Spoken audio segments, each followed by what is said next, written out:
6 years. 1.15 lakh plus kilometers. This is my honest Interceptor 650 ownership experience. Bought in October 2019. I am sharing every issue, good and bad. Watch till the end for failures, servicing, and preventive maintenance. Welcome to my channel, Gadget Wheelz. Let's begin with the components that failed or got damaged with long-term use. First part failure of my Interceptor was side stand sensor. Bike was towed to service center. Here the RSA come to picture. It is really helpful. The neutral indicator stayed on despite the transmission being in first gear. As a corrective measure, the neutral sensor was replaced. Odometer sensor damaged once due to wire cut. Fuel pump replaced after 60,000 kilometers. Symptoms I observed: poor pickup, frequent misfires, tank heating up. I noticed early warning signs, so I replaced the fuel pump before it failed completely. Instrument cluster moisture issue. Moisture started appearing after 3 years. A cost-effective solution is the plastic caps available on Amazon, which works perfectly for this purpose. Lock set, recently replaced because handle lock used to get stuck. Replaced ignition coil at 90,000 kilometers. Bike refused to crank occasionally. The coil wasn't dead, but the terminal had completely rusted. Major issue that I have encountered is due to Fuel X Pro. Spoiled my ride also, which damaged my O2 sensor. I will cover this problem in a separate detailed video. Wiring harness failure. The bike used to stall suddenly, then restart after a few seconds. Even the RE service center couldn't diagnose it initially. Finally, the entire wiring harness was replaced, and the issue never returned.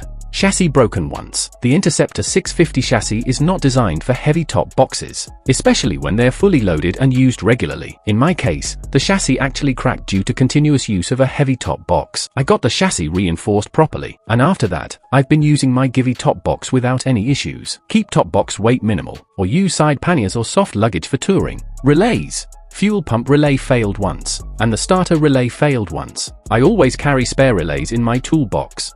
Moving on to routine service and consumables replaced over time. I change engine oil every 5 to 6k kilometers. Earlier, I alternated between liquid gun at RE service center and Motul 10W50 at my local mechanic. Now, I service the bike only at my trusted local mechanic.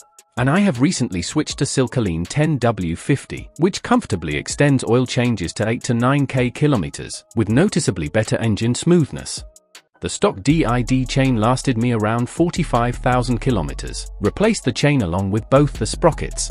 Throttle body cleaning is something many riders ignore, but it plays a big role in how smooth your bike feels. In my case, because my usage is high, and I ride a lot in dusty conditions, the throttle body tends to get dirty faster, so I clean the throttle body every 15,000 kilometers. Not as a routine service item, but because I can clearly feel the difference in throttle response. In between, I also use a fuel injector cleaner every 10,000 kilometers to keep the fuel system clean. This combination helps maintain smooth throttle response, better rideability, consistent performance over long-term ownership. Simple preventive care, but it makes a big difference.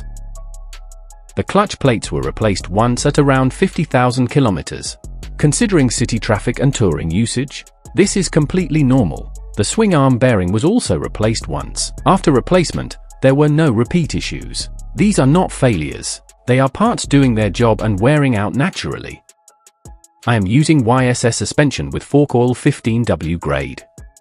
Fork oil replacement every 20,000 to 25,000 kilometers. Valve adjustment done twice. Front brake disc was replaced once at 70,000 kilometers. Rear brake master cylinder was replaced once. Nothing alarming here. This is normal long-term wear. I have tried EBC and Vesera brake pads, but in my experience, the Royal Enfield OEM brake pads lasted the longest. The stock Exide battery lasted well, but eventually I replaced it with an Amaron battery. Since then, it's been reliable, with no starting issues or voltage drops. Battery replacement is inevitable, especially if you tour or ride daily. Tires deserve special attention. Here's my full tire history. Stock Pirelli, I have ridden for 23,000 kilometers. C8 for 25,000 kilometers. And Timson for 25,000 kilometers.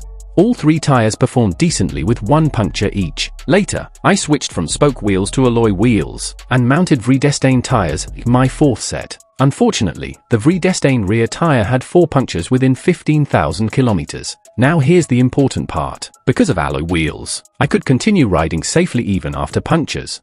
I love spoke wheels. They enhance the classic look of the Interceptor, but in real-world touring, puncture repair is difficult. Many mechanics refuse due to dual exhaust. Tire removal is complicated. Remote locations make it worse. That's why switching to Royal Enfield alloy wheels made for Interceptor was one of my best decisions. I always carry a puncture repair kit, a portable air inflator. These two items alone have saved multiple rides. The cone set bearing was replaced once. I upgraded to NTN bearing, and the steering feel improved immediately. A worn cone set can affect straight line stability, increase handlebar vibration, cause vague steering feel. Always replace it on time. Let's discuss a few things that surprisingly never gave me trouble. RI unit. Surprisingly still running stock RI unit after 1 lakh plus kilometer because it is one of the common failure of Interceptor GT650. Now just talk about infamous wobbling issue. Honestly, I've never faced dangerous wobbling. Yes, above 130 to 140 kilometers per hour. The bike feels bit unstable. I once touched 160 kilometers per hour after installing aftermarket exhaust, performance air filter, booster plug. After that, I never tried again. For me, 80 to 100 kilometers per hour is the sweet spot. Key things to avoid wobbling: correct tire pressure, good road conditions, healthy cone set, proper suspension setup. Let's get into the preventive maintenance side. One thing that has helped this bike cross more than 1 lakh plus kilometers without major trouble is simple, consistent preventive maintenance. I don't do anything complicated. I just do small things regularly, mostly on weekends. And trust me, these small habits make a huge difference in the long run. I lubricate the chain every Sunday, or roughly after 500 to 600 kilometers of riding. I don't wait for the chain to start making noise. Chain care is one of the most important things on a motorcycle. I regularly check and clear the fuel tank drain hole, especially after riding in rain. If this hole gets blocked, water can accumulate near the tank cap. Moisture can enter the tank. Electrical issues can start showing up. It takes just a few seconds, but it prevents bigger problems later. I always keep these things: anti-rust spray, WD-40, preventing rust on bolts and metal parts,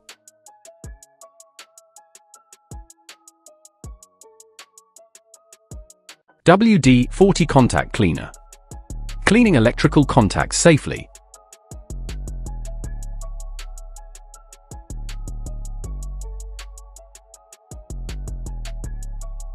brake cleaner, cleaning brake components without residue.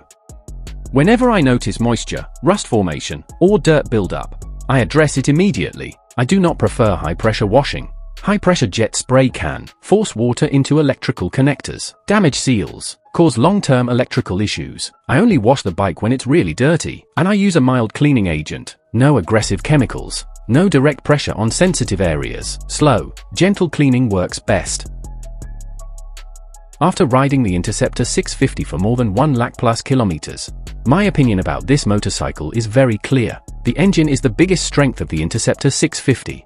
It is refined, smooth, and extremely reliable. To be very honest, I have never faced any internal engine issues till date. No engine opening, no major mechanical failures, just regular maintenance, oil changes, and timely care. That alone says a lot about how solid this motor really is. However, if I'm being completely honest, I'm not fully happy with the overall build quality of the motorcycle. Over time, small things start showing up: electrical connectors, rubber parts, sensors, finish quality, and a few components that don't age as gracefully as the engine itself. And that's one reason why, over the years, I've replaced or upgraded many parts using aftermarket accessories. Because of that, my Interceptor today looks quite different from a stock motorcycle. It's customized according to my riding style, my taste, and my long-distance requirements. Some changes were done for comfort, some for reliability, and some purely because I wanted the bike to feel more me. And honestly, that's one of the beautiful things about the Interceptor platform. It's a great base motorcycle to customize. Daily commuting, long highway rides, weekend rides, even 700-kilometer days. This bike has handled everything without stress. If you maintain it well, don't ignore warning signs, and fix small issues on time, the Interceptor 650 can stay with you for many, many years. This motorcycle is no longer just metal, rubber, and bolts for me. It has become a part of my life journey. And very soon, I'll be making a separate detailed video on all the accessories and aftermarket parts I've used over the last 6 years. What worked, what didn't, and what I would recommend if you're planning to customize your Interceptor. So stay tuned for that. If you have any questions, or if you're an Interceptor owner yourself, do share your experience in the comments. If you found this video helpful, do like, share, and subscribe to Gadget Wheelz for more such content.